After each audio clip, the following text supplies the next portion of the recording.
用了1年 F1 历史上最奇葩的轮胎规则之后， FIA 终于在2006赛季把赛中不允许换胎的规则给废除了。而且当时一套轮胎要撑完整个排位赛和正赛，当然爆胎和下雨的时候可以换。被坑的最惨的肯定是法拉利和舒马赫，他们的普利司通轮胎本就不耐磨，然后还不让换胎，直接给法拉利造成了致命打击。不过 FIA 的目的倒是达成了，他们成功打破了舒马赫对世界冠军的垄断。可对于 FIA 来说，不整活是不可能的。他们在2006年首次引入了一直保留至今的3节排位赛淘汰制度，这个改动在当时看来很新颖也很有效，可问题却出在了 Q3 里。这 Q3 的新规要是让环保少女知道了，估计她第2天就得连夜飞到 FIA 总部门口把自己粘在地上。新规要求进入 Q3 的10台赛车以周日正赛起步的油量重油进入赛道刷圈，中途可以进站换胎，但不可以加油，然后取最快的圈速作为最终成绩。所以你会看到一台赛车在赛道上一圈圈的消耗燃油，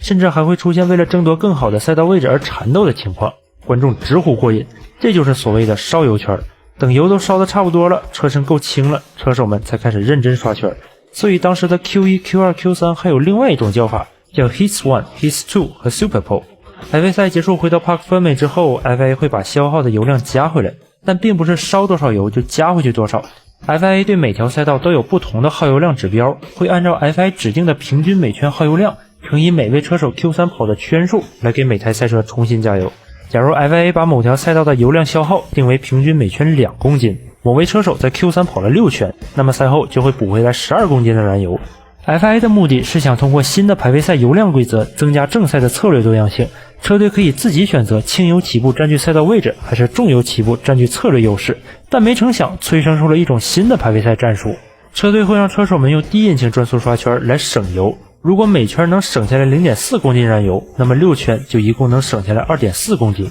相当于跑了一场 Q3 之后还能多加1圈的油，第2天正赛的第一个 stint 就能多跑1圈，增大 overcut 前车的成功率，或者巩固领跑地位，在策略上占据优势。 FIA 为了防止车队钻规则空子，在赛道上龟速爬行来骗油，还规定如果一位车手某一圈的圈速比他最快圈的 110% 还要慢，那么这一圈的油不给补回来。就是这套奇葩的规则间接导致了2007年匈牙利站排位赛的名场面。而这次闹剧的主角之一和我们今天视频的主角是同一位，他就是舒马赫王朝的终结者，雷诺最后一次世界冠军的获得者，迈凯伦间谍们曝光的关键推动者，本田的一生之敌，马丁的加油一老，冠宇的优质偶像，Kimi之后离世界冠军最近的法拉利车手，神奇头哥 Fernando Alonso。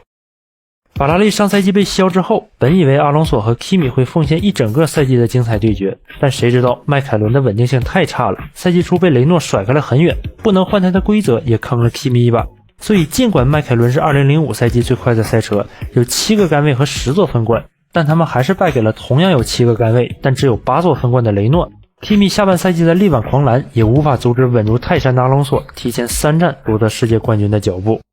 当然 F1 赛车汇集的是汽车工业的巅峰技术，每一个精密的零件都不可或缺，它们的质量和车手出众的个人能力一样重要。比如2005年阿隆索冠军战车雷诺 R25 的 V10 引擎里搭载了冠军火花塞，帮助阿隆索在赛车纯速度并不占优的情况下稳中求胜，打破了舒马赫的统治，守住了 Kimi 的攻势，成为了当时最年轻的世界冠军。他在上海国际赛车场上的激情庆祝，更是让许多中国车迷在 F1 刚刚进入中国的那几年爱上了阿隆索。这其中就有一位在赛道边挥舞着黄蓝色旗帜的6岁少年，从此命运的齿轮开始转动。而在2006年，即便引擎规格从 3.0 升 V10 变成了 2.4 升 V8， 但不变的是雷诺引擎里的冠军火花塞，他们继续为阿隆索的卫冕之路保驾护航。而如今诞生于赛道的冠军品牌也在不断创新，如果你想体验如阿隆索一般的冠军驾驶体验，那一定不要错过冠军旗下3大蓄电池产品系列 AGM、EFB、SLI 新品首发，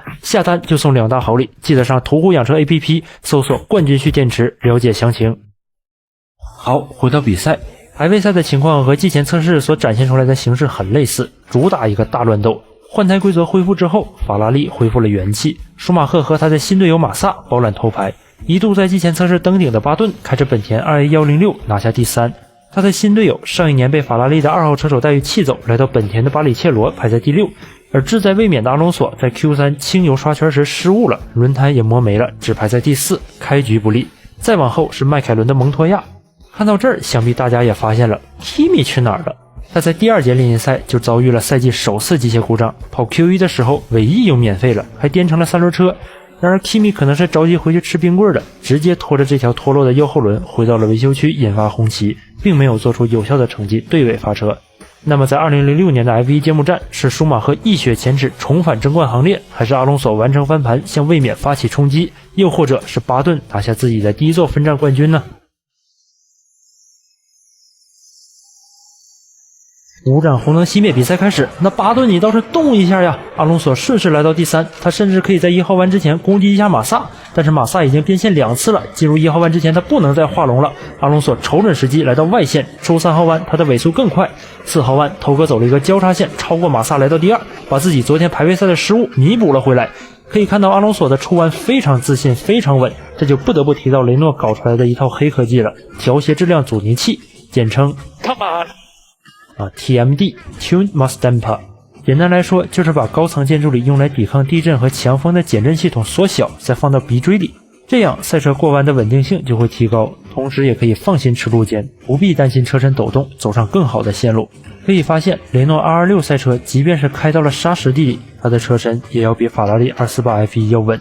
后面的巴顿在1号弯外线极限晚刹车回到第6，排在队友巴里切罗身后。而这场比赛迎来 F1 首秀的15冠王，显然是经验不足，挤进了拥挤的内线，结果把海菲尔德顶死病了。可能是巴里切罗还没完全适应新赛车，他一整个周末的速度都要比巴顿慢。但是得到本田承诺公平对待2位车手的巴里切罗，面对巴顿是一点也不客气。巴顿在第2圈超过了巴里切罗，但3号弯之后的直道，巴里切罗试图反超，手内线的巴顿走大了，又掉回到第6，直到第4圈，巴顿才重新把巴里切罗超回来。但此时巴顿已经落后舒马赫 8.5 秒了。实话实说，我写完这段文案的时候已经不认识8这个字了。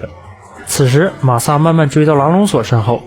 他斯宾了。这位25岁的年轻人完成了他驾驶法拉利的第1次超车，不过这次超车只持续了1秒就被反超回来了，还差点把阿隆索给送出去。这次事故也耽误了阿隆索整整1秒钟，他现在落后舒马赫 4.5 秒，而马萨的轮胎已经被磨成了正6边形，他也不得不提前进站。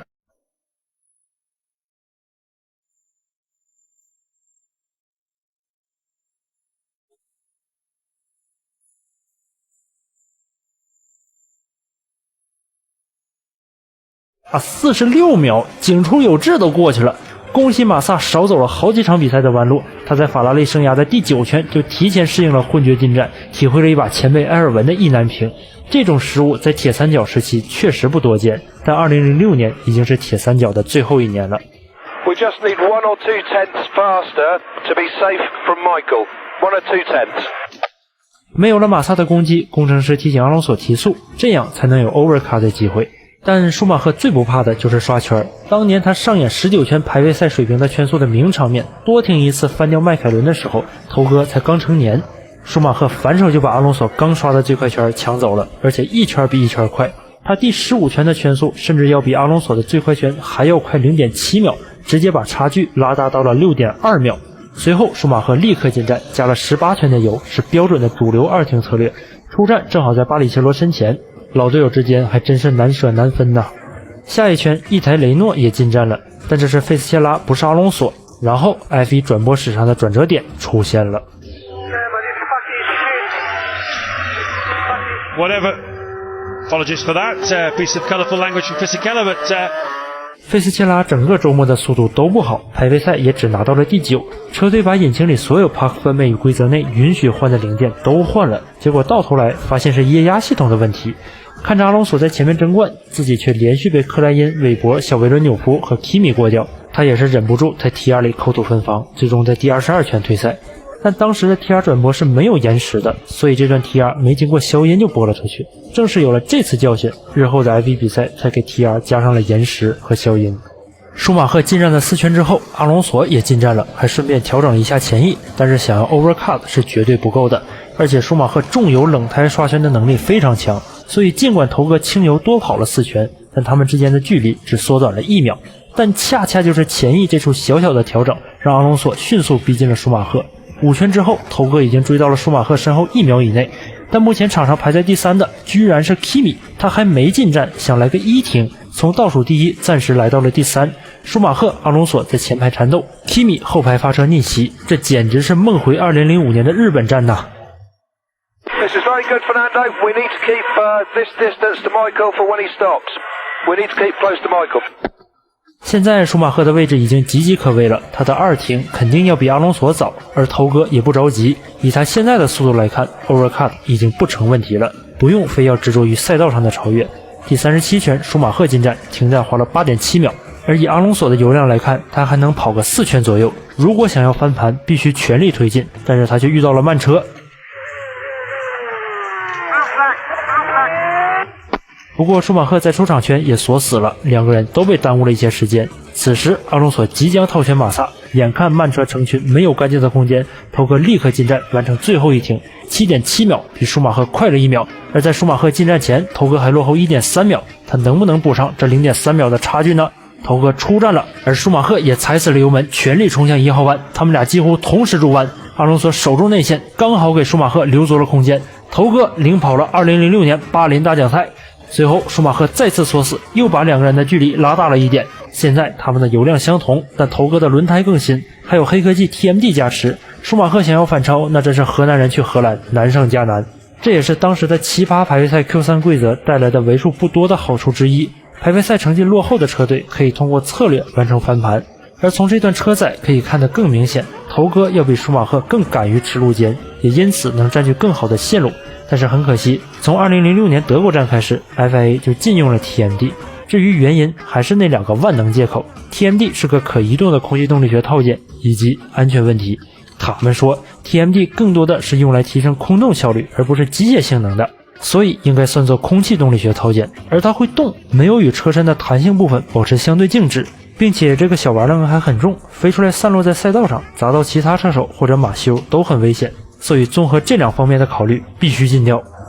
最后5圈，头哥受到了慢车影响，被拖慢了速度。舒马赫尝试1号弯攻击，但是并没有机会。在套过海菲尔德之后，他们身前就再也没有慢车了。阿隆索也逐渐把距离拉开到了2秒。来到最后一圈，头哥冲线了，他拿下了2006年揭幕战的胜利。冠军时刻就看冠军品牌，从110年前冠军品牌诞生，到05-06年为阿隆索提供双冠保障，再到今天不断创新，追求极限。扎根于赛道的冠军品牌一直在用坚实可靠的品质和跨越时代的科技，铸造着一个又一个急速辉煌。从汽车上一枚小小的火花塞，到最高级别赛车、飞机、万吨船舶的动力配件，冠军的身影随处可见，冠军的精神传承110年，依然历久弥新。1908年，被认为是让汽车作为实用工具走入寻常百姓之家的第一辆汽车，福特 Model T 就配备了冠军火花塞和雨刮器。1969年，冠军火花塞又出现在了协和式飞机上，让它能在15000米的高空以 2.02 倍音速巡航。1978年，迪迪埃皮罗尼和让皮埃尔若索开着装备冠军火花塞的 Alpine A442B， 面对着来势汹汹的保时捷军团一举夺魁，证明了小型赛车也能爆发出奇迹般的能量。1984年，理查德诺贝尔驾驶搭载冠军点火系统的 Thrust 2， 飙出了每小时 1019.468 公里的时速，成为了陆地上最快的男人。而如今穿越英法的欧洲之星列车也在运行时安装了冠军雨刮器，让列车在每小时300公里的时速下丝毫不受雨水的影响，游刃有余的在巴黎和伦敦之间往来。辉煌属于历史，而冠军着眼于未来。如今随着科技的发展进步，百年品牌冠军融合了在赛道积累的丰富经验，不断开拓新领域。拥有赛车基因的全新冠军蓄电池能够经历最严苛的冷暖和路况考验，更能根据普通道路情况服务于民用汽车。精益求精的电池工艺满足即换即用的体验和持久长续航的要求。无论是 SUV、轿车还是跑车，